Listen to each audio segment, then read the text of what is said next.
নতুন রাজনৈতিক দল। এমনটি জানিয়েছেন জাতীয় নাগরিক কমিটির মুখ্য সমন্বয়ক সার্জিস আলম। শুরুতে 4টি শীর্ষ পদে রেখে দল গঠনের কথা ভাবা হলেও পরে আরও 2টি পদ তৈরির আলোচনা তুঙ্গে। তবে এ বিষয়ে এখনও চূড়ান্ত সিদ্ধান্ত হয়নি। তাই প্রশ্ন উঠছে, দলটির শীর্ষ 6টি পদে তাহলে কারা কারা থাকছেন? এসআই রাজের রিপোর্ট।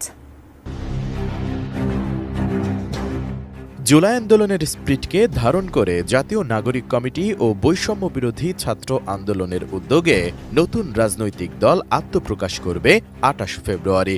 ওই দিন বিকেল 3টায় রাজধানীর মানিক মিয়া এভিনিউয়ে জাতীয় সংসদ ভবন প্রাঙ্গণে নতুন দলটির আত্মপ্রকাশ ঘটবে। 24 ফেব্রুয়ারি সন্ধ্যায় এক সংবাদ সম্মেলনে এ তথ্য জানান জাতীয় নাগরিক কমিটির মুখ্য সংগঠক সার্জিস আলম। সার্জিস জানান, নতুন বাংলাদেশের সবচেয়ে বড় দাবি হচ্ছে একটি শক্তিশালী রাজনৈতিক